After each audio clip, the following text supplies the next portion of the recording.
Hello, good morning, जोहार। मैं संजय और आप देख रहे हैं न्यूज झारखंड। चलिए जानते हैं आज के मुख्य 25 बड़ी खबरों को। बड़ी खबर की बात करें तो अगले सप्ताह से गिरेगा झारखंड का पारा। 28 अक्टूबर के बाद न्यूनतम पारे में तेजी से आएगी गिरावट। शुरू हुई सुबह शाम की ठंड। रांची में सुबह शाम की ठंड शुरू हो गई है। मौसम विज्ञान केंद्र रांची के मुताबिक अगले 15 दिनों तक रांची में बारिश के कोई आसार नहीं है। वही 23 से 28 अक्टूबर तक उच्चतम तापमान में किसी प्रकार के कोई बदलाव की संभावना नहीं है। इस दौरान राज्य का उच्चतम तापमान औसताना 28 से 34 डिग्री सेल्सियस के बीच रहेगा। मौसम वैज्ञानिक अभिषेक आनंद ने बताया है कि 29 अक्टूबर से न्यूनतम पारे में गिरावट शुरू हो जाएगी। इस दौरान यह 16 से 22 डिग्री के आसपास पहुंच जाएगा। इस कारण अक्टूबर के आखिरी सप्ताह से ही राज्य में ठंड बढ़ जाएगी।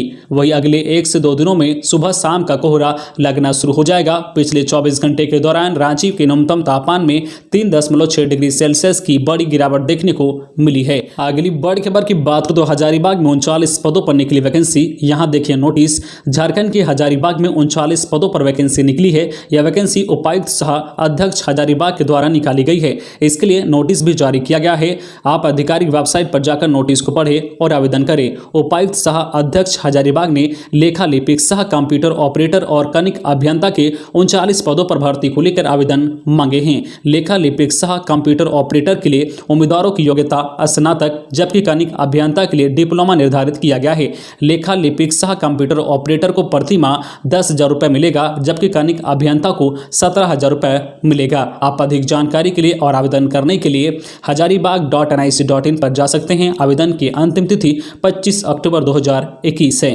अगली बड़ी खबर की बात करें तो गैर अनुसूचित जिलों में संस्कृत शिक्षकों की नियुक्ति कब करेगी सरकार। हाईकोर्ट। गैर अनुसूचित जिलों में संस्कृत शिक्षकों की नियुक्ति नहीं किए जाने पर हाईकोर्ट ने सरकार से जवाब मांगा है। अदालत ने सरकार को 4 सप्ताह में जवाब दाखिल कर बताने को कहा गया है कि इन शिक्षकों की नियुक्ति कब तक की जाएगी। कविता शर्मा एवं अन्य की अवमानना याचिका पर सुनवाई करते हुए अदालत ने यह निर्देश दिया है। याचिका में कहा गया है कि सभी शिक्षक नियुक्ति परीक्षा में शामिल हुए थे। परीक्षा में शामिल होने के बाद सरकार ने इसकी नियुक्ति की अनुशंसा भी की थी, लेकिन सरकार की नियोजन नीति रद्द होने के बाद इसकी नियुक्ति रोक दी गई है और अब तक नहीं की गई है। अगली बड़ी खबर की बात करें तो सावधान। कमजोर होने के बाद फिर से हमला करता है कोरोना वायरस। विशेषज्ञों ने कहा घातक लहर का खतरा कम। देश में कोरोना संक्रमण के मामले पिछले 10 दिनों से 15,000 के आसपास आ रहे हैं। ऐसे में बड़ा सवाल यह है कि क्या देश में कोरोना वायरस की तीसरी लहर का खतरा टल गया है? क्या कोरोना वायरस का अब नया स्ट्रेन नहीं आने वाला है? इन सवालों का जवाब देते हुए विशेषज्ञों ने कहा है कि यह सही है कि देश में कोरोना वायरस संक्रमण के नए मामले कम हो गए हैं, लेकिन यह कहना सही नहीं होगा कि कोरोना का खतरा टल गया है और अब इस पर लगाम कसना बहुत सहज है। विशेषज्ञों ने कहा है कि कुछ ही दिनों में दीपावली समेत कई त्यौहार है, जिससे लोगों का आपस में मिलना जुलना और खरीदारी की संभावना है, जिसकी वजह से कोरोना वायरस का संक्रमण का खतरा बना हुआ है। यद्यपि देश में टीकाकरण बड़े पैमाने पर हुआ है, जिसकी वजह से संक्रमण के नए मामलों में कमी आई है, लेकिन अभी यह कहना जल्दी होगा कि कोरोना का खतरा टल गया है। अगली बड़ी खबर की बात करें तो मोतियाबिंद का ऑपरेशन कराने के बाद आंख की रोशनी गई। साहिबगंज में 12 लोगों ने कराया था ऑपरेशन। चिकित्सकों की लापरवाही से रोशनी जाने का आरोप। साहिबगंज में मोतियाबिंद का ऑपरेशन कराने के बाद 12 लोगों के एक आंख की रोशनी चली गई है। घटना बरहरवा नगर पंचायत क्षेत्र के मेन रोड स्थित झारखंड सेवा सदन की है। ऑपरेशन कराने गए लोगों का आरोप है कि मोतियाबिंद के ऑपरेशन में चिकित्सकों की लापरवाही के कारण आंख की रोशनी चली गई है। सभी पीड़ितों ने मुख्यमंत्री आरोग्य आयुष्मान भारत योजना के तहत ऑपरेशन कराया था। इस मामले को लेकर civil surgeon doctor Arvind Kumar ने कहा है कि मामले की जांच कराई जाएगी। दरअसल 15 दिन पूर्व कुछ लोगों ने मोतियाबिंद की समस्या के बाद आंख का ऑपरेशन झारखंड सेवा सदन में कराया था। इसके बाद उन लोगों की आंख की रोशनी चली गई है। खबरों में आगे बढ़ने से पहले आपसे रिक्वेस्ट है कि अगर आप चैनल को सब्सक्राइब नहीं किए हैं तो प्लीज चैनल को सब्सक्राइब करके बेल आइकन प्रेस कर दे, जिससे आपको झारखंड की हर छोटी बड़ी खबर का अपडेट आप तक पहुंचता रहे। चलिए बढ़ते हैं खबरों की। अगली बड़ी खबर की बात करें तो सिमडेगा में हॉकी चैंपियनशिप के तीसरे दिन 6 मैच खेले गए। हरियाणा ने राजस्थान को 19-0 से किया पराजित। झारखंड के सिमडेगा जिला अंतर्गत एस्ट्रोटर्फ स्टेडियम में खेले जा रहे 11वीं नेशनल महिला जूनियर हॉकी चैंपियनशिप के तीसरे दिन शुक्रवार को 6 मैच खेले गए। पहले मैच में तमिलनाडु ने केरल को 5-0 से पराजित किया। दूसरे मैच में हरियाणा ने राजस्थान को एक तरफा खेल में 19-0 से रौंदा। तीसरे मैच में आंध्र प्रदेश ने तेलंगाना को 7-0 से शिकस्त दी। चौथे मैच में उत्तर प्रदेश ने मणिपुरा को 7-0 से पराजित किया। पांचवें मैच में पंजाब ने कर्नाटक को संघर्षपूर्ण मुकाबले में 2-1 से हराया। वही छठे मैच में हॉकी पांडुचेरी ने बंगाल को 6-1 से शिकस्त दी। अगली बड़ी खबर की बात करें तो जमशेदपुर में स्वर्णरेखा नदी में 2 छात्र डूबे, लापता। स्कूल से भागकर नहाने गए थे 3 दोस्त, एक ने बचाई जान। जमशेदपुर में शुक्रवार की सुबह स्वर्णरेखा नदी में डूबने से 2 छात्र डूबकर लापता हो गए हैं, जबकि एक छात्र बच निकला है। घटना जिले के सिद्धगोड़ा थाना क्षेत्र के बाबूडी घाट पर हुई है। डूबे दोनों छात्र में आशीष कुमार सिंह 17 वर्षीय और नितिन कुमार सिंह 17 वर्षीय शामिल हैं। दोनों का अभी तक कुछ नहीं पता चल पाया है, जबकि इस घटना में एक अन्य छात्र अभिषेक बच गया है। स्थानीय गोताखोर दोनों की तलाश कर रहे हैं। आशीष गोलमुरी का रहने वाला था, जबकि नितिन बाबूडी बस्ती का रहने वाला था। दोनों काशीडीह स्थित डीएसएम स्कूल के 10वीं के छात्र थे। अगली बड़ी खबर की बात करें तो मुख्यमंत्री रोजगार सृजन योजना से झारखंड के हुनरमंद युवा सपने करे साकार। स्वरोजगार के लिए मिलेंगे 25 लाख का लोन। झारखंड के हुनरमंद युवाओं को हेमंत सरकार प्रोत्साहित कर रही है। इसी कड़ी में मुख्यमंत्री रोजगार सृजन योजना के तहत स्वरोजगार के लिए 25 लाख रुपए का ऋण उपलब्ध करा रही है। इससे जहां युवाओं के हुनर को पहचान मिलेगी, वहीं स्वरोजगार से खुद को खड़ा होने का मौका मिलेगा। कला को रोजगार बनाने के उद्देश्य से झारखंड सरकार कलाकारों को प्रोत्साहन दे रही है।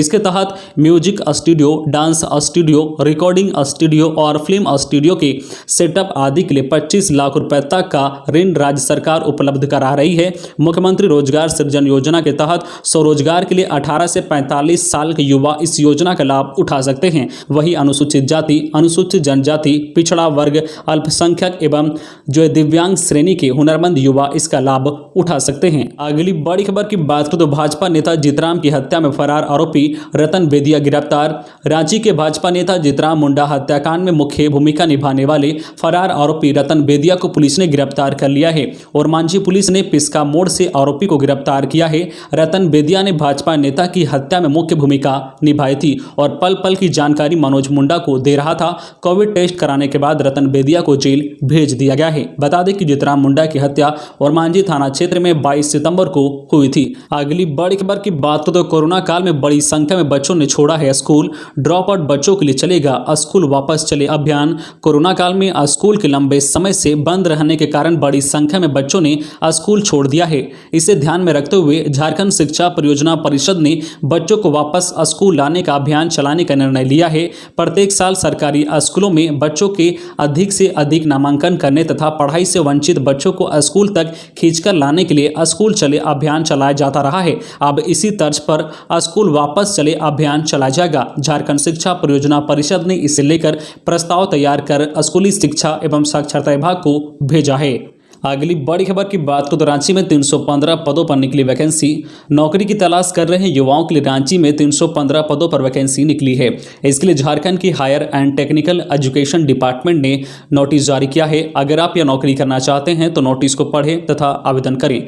झारखंड की higher and technical education department ने ग्रेजुएट अप्रेंटिस के 161 तथा डिप्लोमा अप्रेंटिस के 154 पदों पर भर्ती को लेकर आवेदन मांगे हैं। इन पदों पर आवेदन करने के लिए उम्मीदवारों की योग्यता पदों के अनुसार बीटेक, बी, डिप्लोमा निर्धारित किया गया है। आवेदन करने के लिए पहले नेशनल अप्रेंटिस ट्रेनिंग स्कीम यानी नेट्स के पोर्टल mhrdnats.gov.in पर जाकर रजिस्ट्रेशन करना होगा।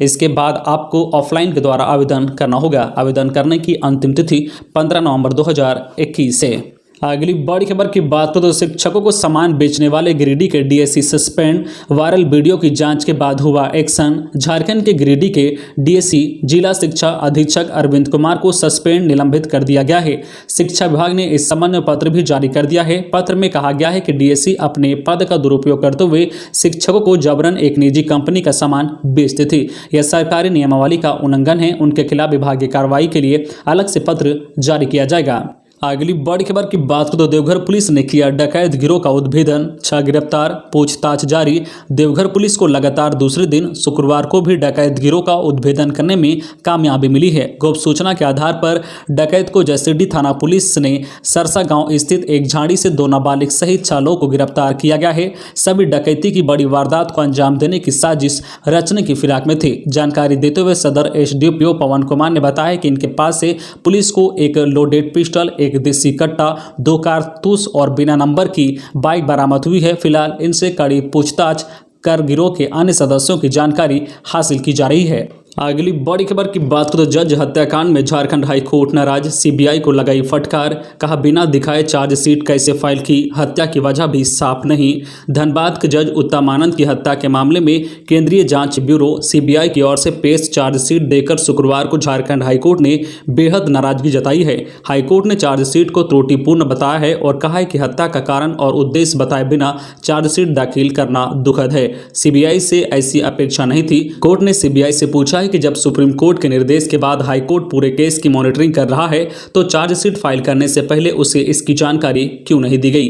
हाई कोर्ट की नाराजगी का मतलब सिर्फ खानापूर्ति करना नहीं होता, यह चार्जशीट त्रुटिपूर्ण है। अगली बड़ी खबर की बात करें तो रिटायर्ड महिला टीचर से 1 लाख की छिनताई, बेटी की सगाई की तैयारी के लिए बैंक से निकाले थे रुपए। झारखंड की उपराजधानी दुमका में अपराध रुकने का नाम नहीं ले रहा है, अपराधियों का मनोबल भी बढ़ते जा रहे हैं। शुक्रवार को नगर थाना क्षेत्र में फूलो झानो मेडिकल कॉलेज हॉस्पिटल से आगे पोस्टमार्टम हाउस के समीप स्कूटी में सवार एक सेवानिवृत्त शिक्षिका एलिसा प्रभा बास्की से 1 लाख रुपए की छिनताई कर ली गई है। शुक्रवार को दोपहर बाद भतीजे के साथ जाकर उन्होंने एसबीआई मेन ब्रांच से 1 लाख रुपए निकासी की थी और पासबुक, एटीएम सहित पैसे को बैग में रखकर वह अपने घर लौट रही सेवानिवृत्त शिक्षिका एलिसा प्रभा बास्की से बाइक सवार 2 युवकों ने छिनताई कर ली। पीड़ित शिक्षिका का कहना है कि काले रंग की बिना नंबर की पल्सर बाइक में 2 युवक पीछे से आए और स्कूटी में अपने भतीजे के साथ घर लौटने के क्रम में कांधे पर लटके बैग में 1 लाख रुपए, पासबुक, एटीएम, पैन कार्ड व आधार कार्ड रखे हुए थे जो लूट लिए गए हैं। अगली बड़ी खबर की बात करें तो हॉकी खिलाड़ी पूजा को अस्पताल से मिली छुट्टी, पर टूर्नामेंट में नहीं खेल पाएगी। सिमडेगा में चल रही राष्ट्रीय जूनियर महिला हॉकी प्रतियोगिता में मैच के दौरान घायल हुई मध्य प्रदेश की खिलाड़ी पूजा कोरी को शुक्रवार को रिम्स से डिस्चार्ज कर दिया गया है।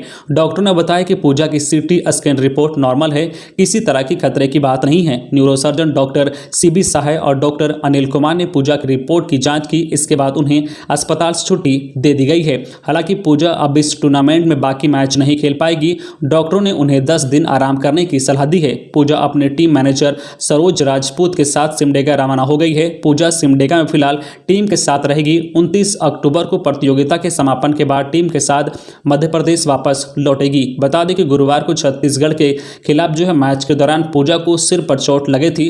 अगली बड़ी खबर की बात करें तो अवैध शराब की होनी थी तस्करी, पुलिस को लगी भनक, 15 पेटी शराब के साथ 5 आरोपी गिरफ्तार।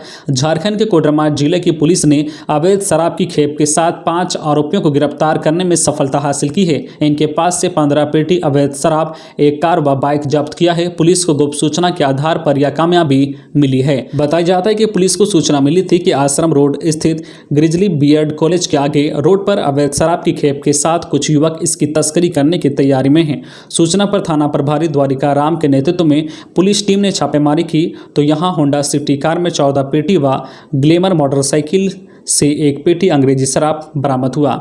अगली बड़ी खबर की बात करें तो बच्चे के गले से 4 सेंटीमीटर की सीटी निकाली, घुटने लगा था बच्चे का दम। रिम्स के सर्जन की टीम ने 4 घंटे की मेहनत के बाद बच्चे को दी नई जिंदगी। रिम्स के डॉक्टर की टीम ने 13 साल के बच्चे के गले में फंसे 4 सेंटीमीटर की सीटी निकाली है। लगभग 4 से 5 घंटे की मेहनत के बाद सांस की नली में फंसी सीटी को ब्रोंकोस्कोपी टेक्निकल से बाहर निकाला गया। डॉक्टर के मुताबिक बच्चा अब पूरी तरह से स्वस्थ है।